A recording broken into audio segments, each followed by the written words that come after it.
Imagínese despertarse cada mañana sabiendo que el destino de toda una guerra se basó en una mentira. No una pequeña mentira, no una media verdad diplomática. Una mentira tan enorme, tan perfectamente orquestada, tan meticulosamente mantenida a través de cientos de mensajes, decenas de informes falsos y miles de engaños cuidadosos, que si tan solo un hilo se deshiciera, si tan solo un hombre cediera ante la presión, si un mensaje llegara 30 segundos tarde, si un detalle fuera ligeramente erróneo, millones de personas morirían. La invasión aliada de Europa fracasaría. Hitler ganaría, y nadie jamás sabría tu nombre. Esa era la realidad a la que se enfrentaba un pequeño grupo de oficiales de inteligencia británicos, con una dotación de personal casi absurda, que operaban desde una casa victoriana en el centro de Londres. Dirigían la operación de inteligencia más ambiciosa de la historia de los conflictos humanos. Y durante años, lo hicieron prácticamente sin recursos, casi sin reconocimiento oficial y casi sin garantía de que estuviera funcionando. Esta es la historia del sistema de doble cruce, la operación que convirtió a cada espía nazi enviado a Gran Bretaña en un arma contra el mismo régimen que los había enviado. La operación que no solo derrotó a la inteligencia alemana, sino que la destruyó por completo, de forma irrevocable. Y lo hizo de una manera tan total, tan devastadora, que los alemanes ni siquiera se dieron cuenta de lo que les había sucedido. No hasta que la guerra ya hubiera terminado. Para comprender el verdadero alcance del sistema de doble cruz, primero hay que entender el mundo en el que nació. No la versión edulcorada y hollywoodense de la Segunda Guerra Mundial. Esa con héroes claros, victorias impecables y la sensación de que todo iba a salir bien. Hay que entender el mundo real, el mundo aterrador. En el verano de 1940, Gran Bretaña estaba sola. Francia había caído en 46 días, un colapso tan rápido y total que los historiadores militares aún debaten sobre sus causas.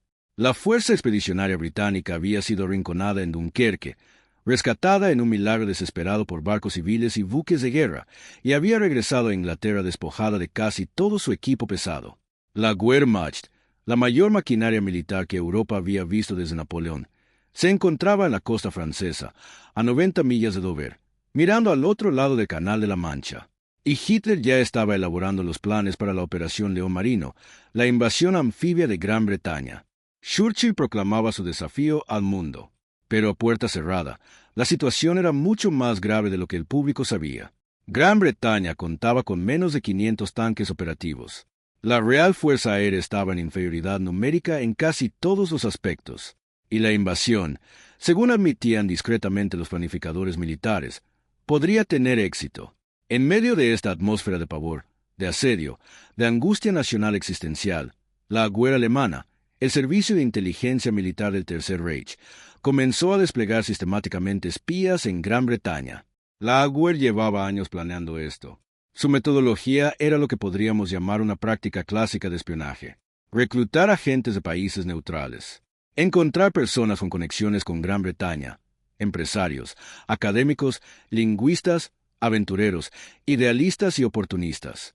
Entrenarlos en el uso de equipos de transmisión de radio. Enseñarles a cifrar sus mensajes con el sistema de cifrado Enigma. Y luego infiltrarlos en Gran Bretaña por cualquier medio disponible. Lanzamientos en paracaídas sobre la oscura campiña inglesa, desembarcos secretos desde submarinos a lo largo de la costa escocesa, barcos de pasajeros que zarparan de la neutral Lisboa. Una vez en Gran Bretaña, estos agentes debían integrarse en la vida civil, encontrar alojamiento, conseguir empleo o una coartada creíble, y luego comenzar a transmitir información a Hamburgo. Posiciones de las tropas, ubicación de los aeródromos, movimientos de barcos, informes sobre la moral de los soldados, cualquier cosa que pudiera darle a Alemania ventaja en la planificación de la invasión o la campaña aérea. En teoría, era un plan razonable. La Abwehr era una organización sofisticada. Su jefe, el almirante Wilhelm Canaris, era un veterano condecorado de la Primera Guerra Mundial, un profesional de inteligencia astuto y experimentado. Sus oficiales eran cultos, multilingües e ingeniosos. Alemania había desplegado con éxito redes de inteligencia por toda Europa. No había ninguna razón para creer que Gran Bretaña sería diferente. Y, sin embargo, algo extraordinario estaba sucediendo. Algo que los alemanes no comprenderían durante años. Todos los espías que enviaban a Gran Bretaña eran capturados inmediatamente al llegar, o bien transmitían información que parecía extrañamente colaborativa. extrañamente conveniente, extrañamente perfecto. Los alemanes estaban encantados. Creían que su red en Gran Bretaña era extensa y productiva. Sus agentes enviaban a casa información detallada y fidedigna. El sistema funcionaba. ¿Funcionaba? Sí. Simplemente no para ellos. La historia de cómo sucedió esto no comienza con una mente maestra brillante, sino con un problema sorprendentemente básico.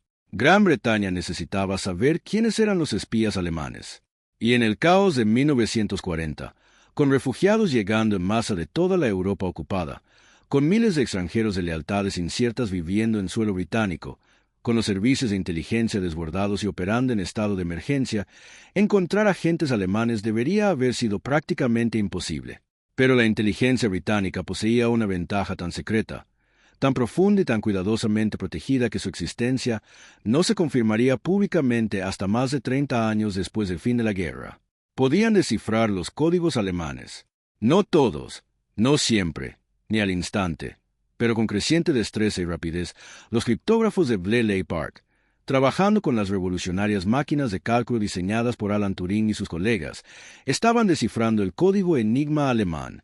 A esta inteligencia la denominaron Ultra, y fue, sin duda, el mayor secreto de inteligencia del siglo XX. Gracias a las interceptaciones de Ultra, a la minuciosa vigilancia de puertos y aeródromos, y al trabajo paciente y meticuloso de MI5, el servicio de contrainteligencia británico, los británicos pudieron identificar a los agentes alemanes casi tan pronto como llegaban. Algunos fueron capturados a las pocas horas de aterrizar. Un agente, José Bacos, saltó en paracaídas sobre un Tyndall en enero de 1941 y se fracturó el tobillo al aterrizar. Un granjero lo encontró a la mañana siguiente, todavía con el arnés de paracaídas puesto, sosteniendo una salchicha alemana. Fue la última persona ejecutada en la Torre de Londres. Pero, por muy satisfactorio que pareciera, disparar a los espías no era lo que los británicos necesitaban. Los espías muertos eran inútiles. Los espías muertos no aportaban información nueva. Los espías muertos no podían enviar información falsa a Hamburgo. Los espías muertos eran una oportunidad perdida. Lo que los británicos necesitaban era algo mucho más ambicioso, mucho más peligroso y mucho más extraordinario. Necesitaban manipular a estos espías, convencerlos mediante una combinación de persuasión, amenazas, patriotismo, pragmatismo, a veces simple interés propio, para que trabajaran no para Berlín, sino para Londres, para que siguieran operando sus radios, enviando sus mensajes cifrados y aparentando, ante todos los observadores alemanes, ser agentes leales y productivos del Tercer Reich, mientras que, en realidad, alimentaban a Hamburgo con una mezcla cuidadosamente elaborada de verdades, medias verdades y mentiras magníficamente construidas. Este concepto no era del todo nuevo en la historia del espionaje. Los agentes dobles existían desde que existen los servicios de inteligencia, pero lo que los británicos contemplaban en 1940 era diferente en esencia, no solo en grado. No se limitaban a reclutar a 1 o 2 agentes para obtener ventaja táctica. Intentaban tomar el control de toda la red de inteligencia alemana en Gran Bretaña. Cada agente, cada operator de radio, cada relación de enlace, cada canal de comunicación, iban a controlar la inteligencia alemana en Gran Bretaña, de raíz, completamente y para siempre. Y si lograban eso, si conseguían mantener el engaño el tiempo suficiente, si lograban proporcionar a los alemanes información cuidadosamente seleccionada para que fuera lo suficientemente útil como para ser creída, pero también lo suficientemente dañina como para tener consecuencias, podrían lograr algo que ningún servicio de inteligencia en la historia había conseguido jamás. Podrían moldear la percepción que el enemigo tenía de la realidad. Podrían hacer que los alemanes creyeran lo que ellos quisieran. Podrían usar la inteligencia alemana no solo como fuente de información, sino como un arma, como un vehículo de engaño a escala estratégica, como una herramienta para ganar la guerra. La cuestión era si contaban con el personal necesario para hacerlo. Su nombre era John Cecil Masterman, y en casi cualquier otra época de la historia, jamás habrías oído hablar de él. Tenía 53 años en 1941 cuando fue nombrado presidente del Comité de los 20, el grupo que supervisaría y administraría el sistema de la doble cruz. Era catedrático en Christchurch, Oxford, historiator, novelista, exprisionero de guerra de la Primera Guerra Mundial, internado en Alemania durante 4 años. Un hombre que había dedicado su vida adulta al refinado y pausado mundo académico inglés, enseñando historia, escribiendo novela policíaca y jugando al cricket a un nivel que le habría valido honores deportivos en cualquier otro país. En el sentido convencional del término, no era un espía, y quizás precisamente por eso era perfecto para este trabajo. Masterman poseía una cualidad más rara que la genialidad en el trabajo de inteligencia. Comprendía a los seres humanos. Entendía la motivación, la debilidad, la vanidad, el miedo y la lealtad como solo un hombre que ha dedicado décadas a leer y escribir sobre ellos puede comprenderlos.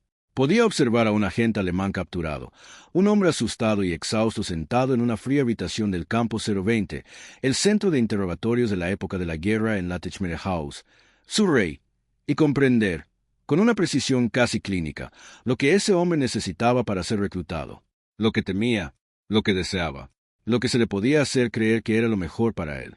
Pero Masterman también poseía una mente estratégica de extraordinaria claridad. Podía ver el sistema de doble cruce no como una colección de casos individuales.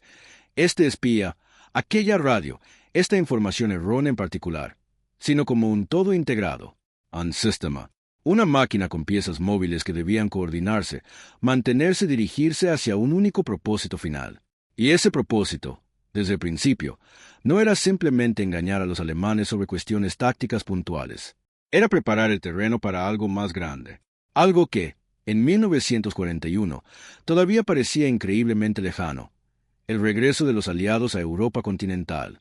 Junto a Masterman trabajaba un grupo de personas igualmente extraordinarias. Estaba el coronel Tommy Robertson, el oficial de MI5 que había creado el programa de agentes dobles desde cero, un hombre encantador y enérgico con una asombrosa capacidad para inspirar confianza incluso en las personas más insospechadas. Estaba Christopher Harme, uno de los oficiales de caso que dedicó años a gestionar agentes dobles individualmente con una paciencia y una atención al detalle que rozaban la obsesión. Estaba Frank Foley, cuyo extraordinario historial ayudando a refugiados judíos a escapar de la Alemania nazi antes de la guerra le había otorgado una autoridad moral que pocos en la comunidad de inteligencia podían igualar. Y luego estaban los propios agentes. Los hombres y mujeres que se convirtieron en instrumentos del sistema de la doble cruz no eran, en su mayoría, héroes en el sentido tradicional. Eran personas complejas, personas con defectos, personas moldeadas por circunstancias desesperadas que las llevaron a realizar actos extraordinarios por razones que a veces eran nobles, a veces pragmáticas y a veces profundamente personales. Tomemos como ejemplo al hombre conocido por su nombre en clave, Garbo. Su verdadero nombre era Juan Puyol García. Era un granjero español de 30 años, criador de pollos, cuando estalló la Segunda Guerra Mundial. No tenía formación en inteligencia, ni experiencia militar, ni cualificaciones específicas para el espionaje. Pero poseía algo más raro y valioso que cualquier habilidad técnica, un odio ardiente, casi irracional, hacia el fascismo. Había presenciado cómo la guerra civil española destrozaba su país. Había visto lo que habían hecho las fuerzas de Franco. Había comprendido, con una claridad de la que carecían muchos observadores más perspicaces, que Hitler representaba la misma oscuridad que ya había destruido el futuro democrático de España. Él quería luchar, pero España era neutral y Puyol era un civil. Así que decidió convertirse en espía. No para Alemania, sino para Gran Bretaña. A principios de 1941, Puyol se presentó en la Embajada Británica en Madrid y ofreció sus servicios a la inteligencia británica. Lo rechazaron. Era un desconocido. No había sido puesto a prueba. Un granjero de pollos sin méritos evidentes. La inteligencia británica le dio las gracias cortésmente y lo despidió. Puyol no se desanimó. Si los británicos no lo aceptaban, generaría tanto valor que no podrían rechazarlo. Se volvería indispensable. En cambio, fue a la embajada alemana. Les dijo que era un funcionario del gobierno español con acceso a información de alto nivel. Ofreció sus servicios a la Auer, y lo aceptaron. Le dieron un nombre en clave, Arabel, y entrenamiento básico en técnicas de espionaje. Le proporcionaron un sistema de cifrado, tinta invisible e instrucciones para viajar a Gran Bretaña y comenzar a construir una red de inteligencia. Puyol fue a Lisboa, no a Gran Bretaña, a Lisboa, desde su habitación alquilada en una pensión portuguesa, con una guía turística de Gran Bretaña, una guía azul de Inglaterra, un horario de trenes y un ejemplar del Weekly Intelligence Review de una biblioteca local. Juan Puyol García comenzó a fabricar toda una red de inteligencia en un país que nunca había visitado. Inventó agentes, docenas de ellos, con el tiempo, cada uno con su propio nombre, antecedentes, personalidad, fortalezas y limitaciones. Inventó a un nacionalista galés que proporcionaba información sobre los movimientos de tropas en Gales. Inventó a un subagente en Glasgow que informaba sobre la actividad naval en el Clyde. Inventó a un viajante de comercio que se desplazaba entre ciudades británicas recabando información industrial. Cada agente ficticio tenía una tapadera tan cuidadosamente construida, una personalidad tan consistentemente mantenida, que los agentes alemanes en Hamburgo llegaron a considerarlos seres humanos completos con opiniones, prejuicios y mal humor.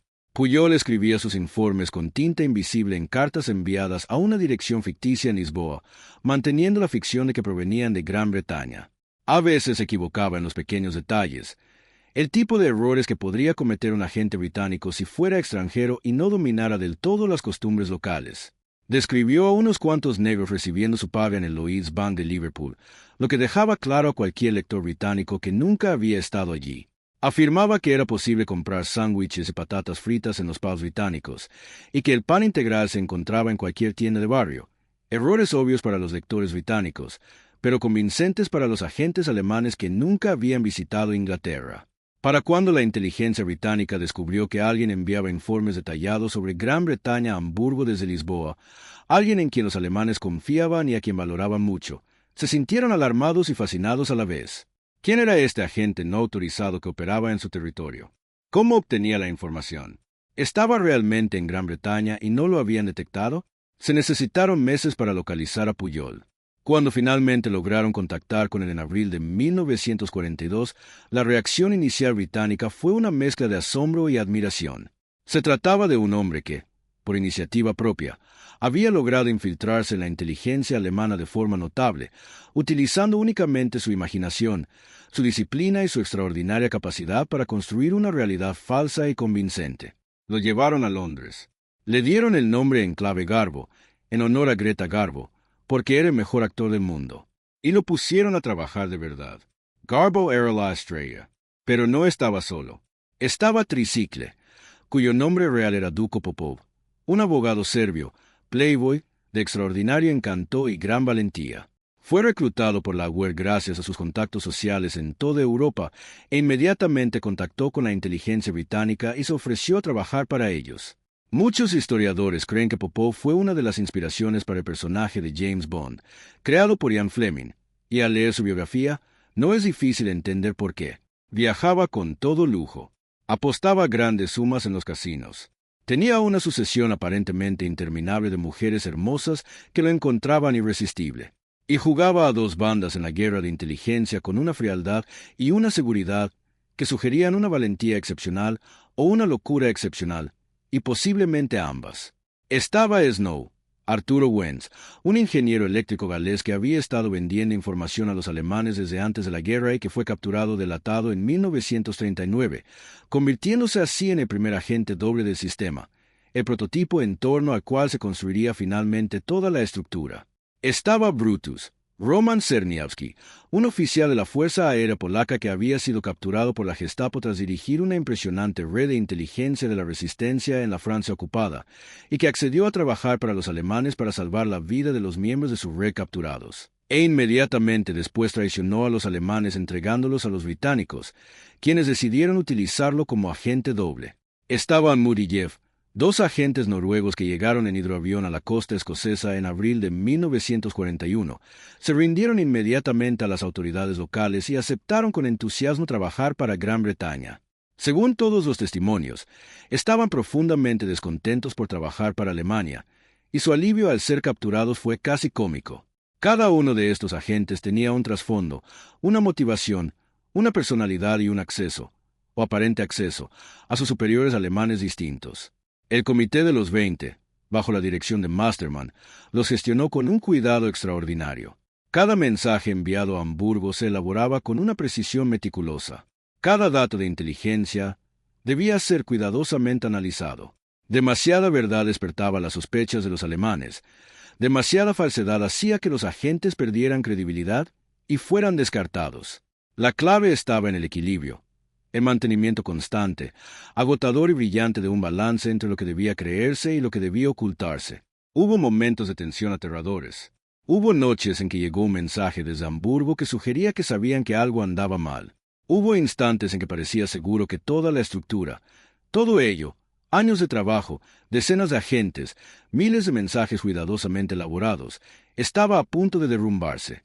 Pero no colapsó, porque quienes la dirigían eran mejores en su trabajo que quienes intentaban infiltrarse. El Comité 20 tomó su nombre de los números romanos 20, una doble cruz. Y ese doble significado era completamente intencional. Estaban engañando a los alemanes. Literalmente. El nombre era a la vez una descripción y una broma sutil. El tipo de broma que hacen las personas muy serias cuando realizan un trabajo muy peligroso. El comité se reunía semanalmente, todos los jueves, en una oficina en St. James Street.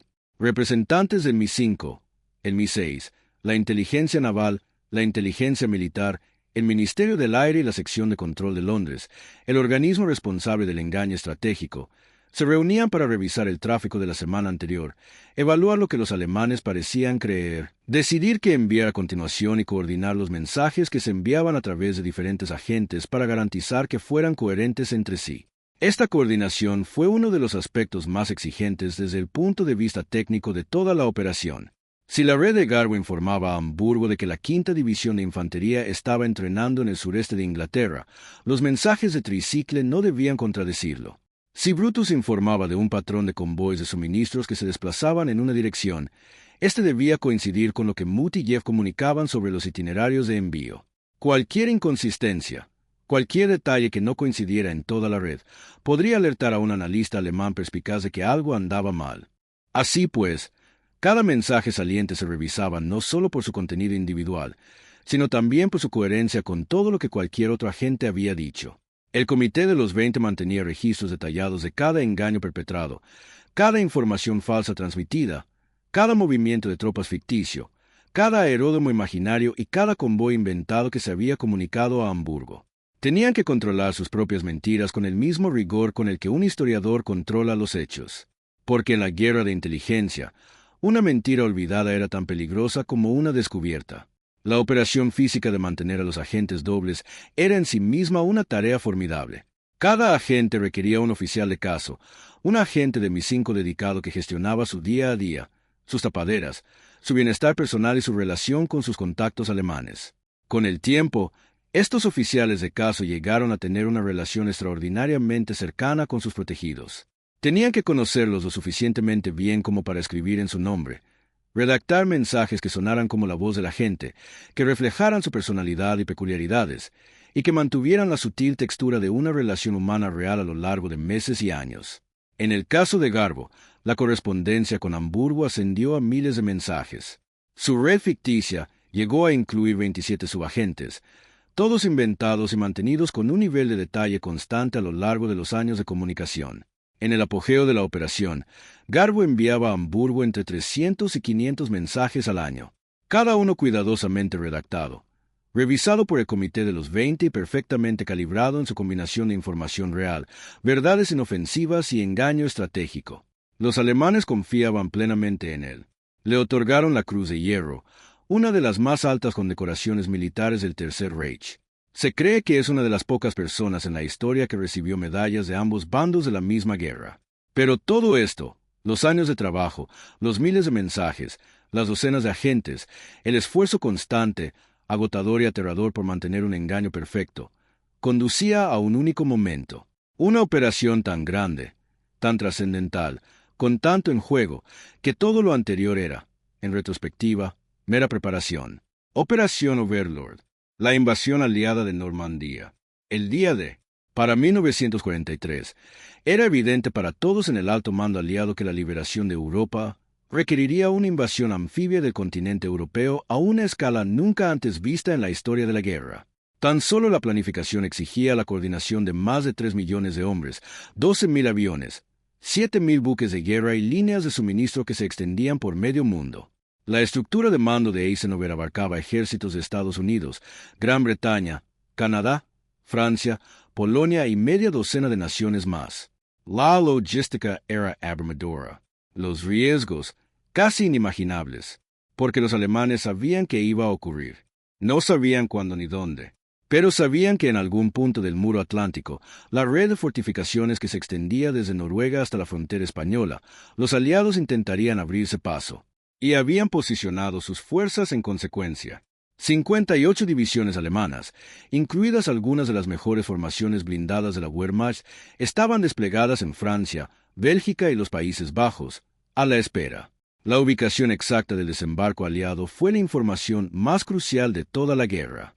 Si los alemanes identificaban correctamente Normandía como la zona de desembarco, podrían concentrar sus fuerzas, reforzar las playas y, potencialmente, hacer retroceder la invasión hacia el mar.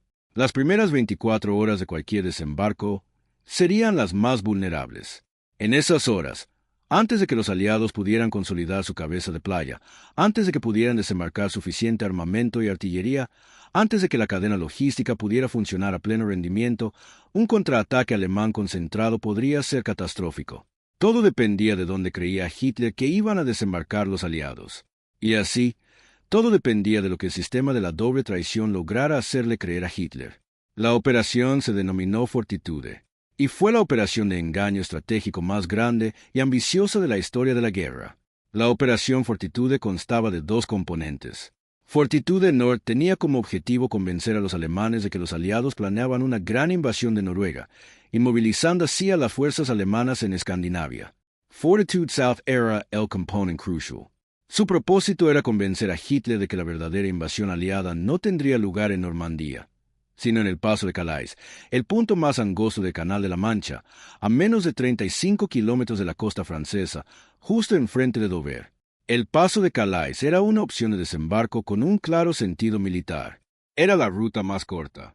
Ofrecía el acceso más directo al corazón de Alemania. Era, sin duda, la opción más lógica para cualquier analista militar profesional.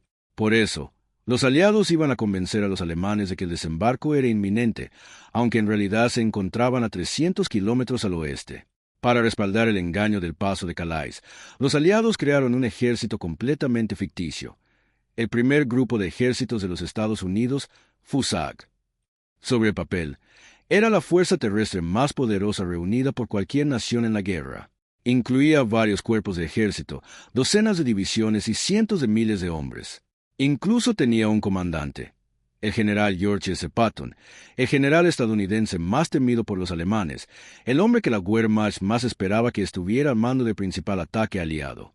El FUSAG no existía. Patton no tenía mando. El ejército era una ficción mantenida mediante comunicaciones radiofónicas falsas, equipos simulados cuidadosamente colocados donde el reconocimiento aéreo alemán pudiera fotografiarlos, parches e insignias de unidades ficticias vistos en soldados en ciudades inglesas, documentos falsificados, sobre todo, por encima de todo lo demás, por los informes de los agentes de la Doble Cruz. La red de Garbo informaba sobre los movimientos de FUSAG. Brutus, con su supuesto acceso directo a las fuerzas polacas adscritas a FUSAG, enviaba información detallada sobre el orden de batalla a Hamburgo. Tricycle proporcionaba información sobre las estructuras de mando y los preparativos de suministro. Mes tras mes, a través de cientos de mensajes, la imagen que se presentaba a los analistas de inteligencia alemanes en Hamburgo y Berlín era coherente, creíble y completamente falsa. El 15º ejército alemán, la formación más poderosa en la costa francesa, permaneció en el Paso de Calais. Hitler, convencido por el engaño de la Doble Cruz de que Calais era el objetivo principal, se negó a permitir su redespliegue. 5 de junio de 1944. La noche anterior to do.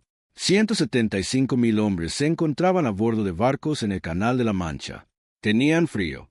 Muchos se mareaban. Casi todos estaban atemorizados. Un miedo profundo y físico que se te mete hasta los huesos y no te abandona, independientemente del entrenamiento, la bravuconería o los discursos de los generales. Iban a asaltar la costa mejor defendida de Europa. Iban a cruzar playas abiertas que los ingenieros alemanes habían fortificado durante años. Iban a escalar acantilados, luchar a través de campos minados y enfrentarse a ametralladoras colocadas para barrer cada palmo del terreno mortal que se extendía bajo ellos. Lo que no sabían, lo que casi ninguno de ellos llegaría a saber jamás, era que sus posibilidades de supervivencia no dependían de las armas que portaban y del valor que poseían, sino del éxito de un engaño mantenido durante años por un puñado de oficiales de inteligencia y un grupo de antiguos espías alemanes en casas de toda Gran Bretaña. A las 6:30 de la mañana del 6 de junio, las primeras oleadas de tropas aliadas desembarcaron en las playas de Normandía. Los combates en Omaha Beach fueron una pesadilla. Las primeras oleadas de tropas de asalto fueron diezmadas en el agua y en la arena por las ametralladoras alemanas que habían sobrevivido al bombardeo naval y aéreo. Cientos de hombres murieron en los primeros minutos. La playa era un caos. Sangre en las olas. Cadáveres en la arena. Hombres atrapados contra los muros de contención, incapaces de avanzar ni de retroceder. Pero los alemanes en el paso de Calais no se movieron. Todavía no. El 15º ejército permaneció en su sitio, esperando, porque la inteligencia alemana decía que el desembarco de Normandía era una distracción. La verdadera invasión, el masivo ataque de las fuerzas especiales de la Armada, FUSAG, bajo el mando de Patton, aún estaba por llegar. A Calais, en cualquier momento. No llegó, porque nunca había existido.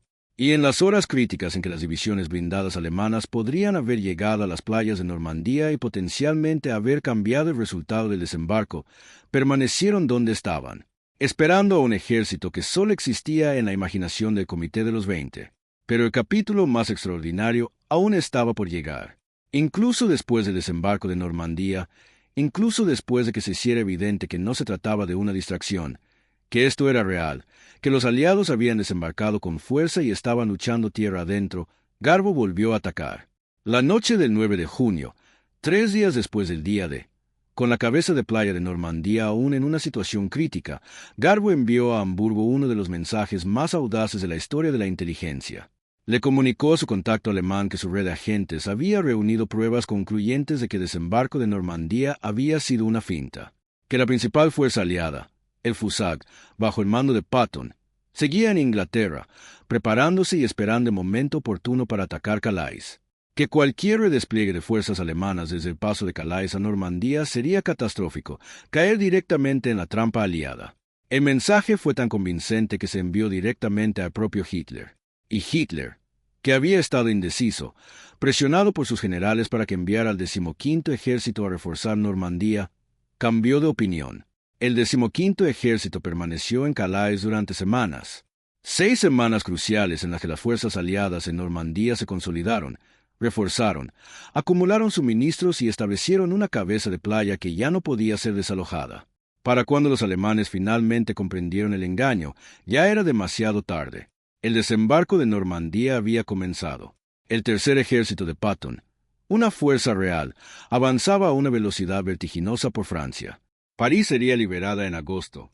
El fin del Tercer Reich era solo cuestión de tiempo. Las estadísticas finales del sistema de doble cruce son casi surrealistas en su conjunto. La evaluación oficial del Mi-5 posterior a la guerra concluyó que el sistema de doble cruz había logrado identificar, capturar y controlar a todos y cada uno de los agentes alemanes enviados a operar en Gran Bretaña durante la guerra. No a la mayoría, ni a la gran mayoría, a todos y cada uno. De los aproximadamente 120 agentes gestionados por el Mi-5 durante la guerra, la mayoría eran agentes dobles que trabajaban activamente para Gran Bretaña. Un pequeño número había sido encarcelado. Aquellos que se negaron a cooperar y no pudieron ser reclutados fueron ejecutados. Ni uno solo logró transmitir información precisa a Alemania. Ni uno solo. El servicio de inteligencia alemán, la Abwehr, utilizaba esencialmente una red que consideraba su mayor activo, su fuente de inteligencia más productiva sobre el objetivo más importante del mundo, como mecanismo principal para su propia destrucción. Cada informe en el que confiaba, cada evaluación basada en la información de Double Cross, cada decisión estratégica influenciada por los datos de la red, todo ello alejaba cada vez más a Alemania de la realidad, sumergiéndola cada vez más en un mundo falso cuidadosamente construido. Tras la guerra, los interrogatorios a altos mandos de la Abwehr revelaron que la inteligencia alemana estaba prácticamente satisfecha con su red británica. Creían en los agentes, confiaban en la inteligencia, habían otorgado condecoraciones, bonificaciones y muestras de confianza a hombres y mujeres que, al mismo tiempo, desayunaban con sus oficiales británicos y planeaban cómo mentirles con la mayor eficacia. El fracaso catastrófico de la Abwehr fue, en última instancia, uno de los factores que llevaron a su disolución. En febrero de 1944, Hitler abolió la GUER como organización independiente e integró sus funciones en el Servicio de Inteligencia de las SS, el SD. El almirante Canaris fue destituido del mando. Tras el atentado contra Hitler en julio de 1944, fue arrestado, juzgado por un tribunal de las SS ejecutado en el campo de concentración de Flossenbürg en abril de 1945, apenas unas semanas antes del final de la guerra. John Cecil Masterman regresó a Oxford después de la guerra. Volvió con sus estudiantes, el cricket y los libros de historia. Escribió una novela discreta pero aclamada. Con el tiempo, se convirtió en vicerrector de la Universidad de Oxford, el cargo más alto en una de las universidades más antiguas del mundo, y guardó el secreto del sistema de la doble cruz durante 20 años. En 1972, tras décadas de resistencia oficial a publicar la historia, los servicios de inteligencia británicos no suelen publicitar ni sus éxitos ni sus fracasos. Masterman finalmente publicó su relato, titulado simplemente El sistema de la doble traición. Es uno de los documentos más notables de la literatura sobre inteligencia. Escrito con la prosa sobria y precisa de un profesor de Oxford, describe la construcción y el funcionamiento del engaño más exitoso en la historia de la guerra con el mismo tono mesurado con el que Masterman podría haber descrito un partido de cricket particularmente interesante.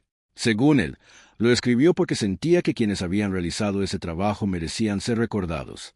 No los nombres de los generales famosos, no los titulares de las grandes batallas, sino la gente que trabajaba en las pequeñas oficinas, la gente que enviaba los mensajes con tanto cuidado, la gente que mantenía el equilibrio imposible de una mentira que todo un servicio de inteligencia tuvo que creer durante 5 años. Juan Puyol García, Garbo, regresó a España tras la guerra. Su verdadera identidad se mantuvo en secreto. Fingió su propia muerte para proteger su anonimato y, durante décadas, vivió discretamente en Venezuela bajo un nombre falso. No fue identificado públicamente como Garbo hasta 1984, cuando un periodista británico lo localizó. Regresó a Gran Bretaña ese mismo año. Fue recibido por el príncipe Felipe y visitó por primera vez las playas de Normandía, las mismas playas que había ayudado a salvar incluso antes de pisarlas. Recibió la Orden del Imperio Británico, MBE, del gobierno británico. Murió en 1988, un hombre discreto en una ciudad venezolana, que en su día había engañado al Tercer Reich con nada más que su imaginación y su negativa a aceptar que el mundo tenía que ser como era. Duko Popov, tricículo, escribió sus memorias, publicadas en 1974. Las tituló Espía /Diagonal contra espía. Falleció en 1981 en el sur de Francia, rodeado de la elegante comodidad que siempre le había caracterizado. Nunca perdió su encanto. El sistema de doble cruz se convirtió en la base de la doctrina moderna del engaño. Todos los servicios de inteligencia del mundo lo estudian actualmente. Sus técnicas, la cuidadosa calibración de la información verdadera y falsa, la gestión de redes de agentes, el uso estratégico del engaño para influir en la comprensión del enemigo a nivel operativo y estratégico, se enseñan ahora en academias de inteligencia desde Washington hasta Tel Aviv y Pekín. Pero su lección más profunda es algo más antiguo y sencillo que cualquier técnica o doctrina. La lección más profunda radica en lo que sucede cuando se toma en serio a los seres humanos. No como peones en un tablero, no como recursos para ser utilizados y descartados, sino como seres humanos completos con historias, miedos, motivaciones y una extraordinaria capacidad de valentía en circunstancias improbables. Los hombres que dirigían el sistema de doble cruz comprendían a las personas con las que trabajaban, tanto a sus propios agentes como a sus adversarios alemanes. Entendían que hacía creer a la gente, que les hacía confiar, que les hacía sentir que la información que recibían confirmaba sus sospechas, en lugar de contradecirlas. Explotaron la psicología humana con una sofisticación que ninguna tecnología de la época podría haber igualado. Y al hacerlo, no solo ganaron batallas, sino que moldearon la realidad fundamental en la que operaba todo el alto mando alemán durante la guerra. Les hicieron ver a los alemanes un mundo que no existía. Y al verlo, los alemanes tomaron decisiones que los destruyeron. El arma más poderosa en la guerra industrial y mecanizada más grande de la historia de la humanidad no fue un tanque, ni un bombardero, ni una bomba atómica. Fue un granjero de pollos de Barcelona que, sentado en una habitación alquilada en Lisboa, aprendió a mentir por su cuenta en nombre de un país que nunca había visitado, en una guerra en la que no tenía ninguna obligación formal de luchar, porque comprendió que hay cosas que importan lo suficiente como para arriesgarlo todo por ellas. Las playas de Normandía ahora están verdes. Los búnkeres son ruinas, lentamente cubiertas por la hierba y la brisa marina. Los hombres que cruzaron esas aguas ya no están. Pero cada año, el 6 de junio, la gente se reúne allí. Se paran en la arena. Miran el mar. Intentan imaginar. Rara vez piensan en un hombre en Lisboa con una guía azul de Gran Bretaña y una imaginación desbordante. Quizás deberían. Si esta historia te conmovió, si nunca habías oído hablar del sistema de doble cruce, o si conocías algunos detalles pero no la historia completa, tómate un momento ahora mismo y dale a me gusta. De verdad, es importante. Le indica al algoritmo que historias como esta merecen ser vistas. Que una historia tan extraordinaria no tiene por qué quedar en el olvido. Que las personas reales que hicieron cosas increíbles merecen ser recordadas más allá de los libros de historia. Suscríbete a Español Historia si aún no lo has hecho, porque esto es lo que hacemos aquí. Buscamos las historias que no aparecen en los libros de texto escolares. Las historias que ocurrieron al margen de los eventos famosos. Las personas que cambiaron la historia sin que nadie supiera sus nombres. Hay cientos de ellas. Y vamos a contarlas todas. Ahora quiero saber, en los comentarios, sí, de haber sido capturados y haber tenido que elegir entre cooperar con el enemigo o ser ejecutados. ¿Qué creen que habrían hecho? No lo que les gustaría haber hecho, sino lo que realmente piensan. Porque los hombres y mujeres de esta historia tuvieron que responder a esa pregunta de verdad, con sus vidas en juego.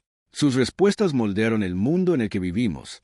Y la próxima vez, analizaremos uno de los engaños navales más audaces de la Guerra del Pacífico. Un solo almirante, un puñado de barcos y una mentira que detuvo en seco a la flota japonesa. Costó casi todo. Y casi nadie vivo hoy sabe qué sucedió. No te lo pierdas. Gracias por vernos. Gracias por formar parte de esta comunidad. Ustedes hacen posible contar historias como esta, historias que merecen ser vistas. Y les estamos agradecidos, siempre.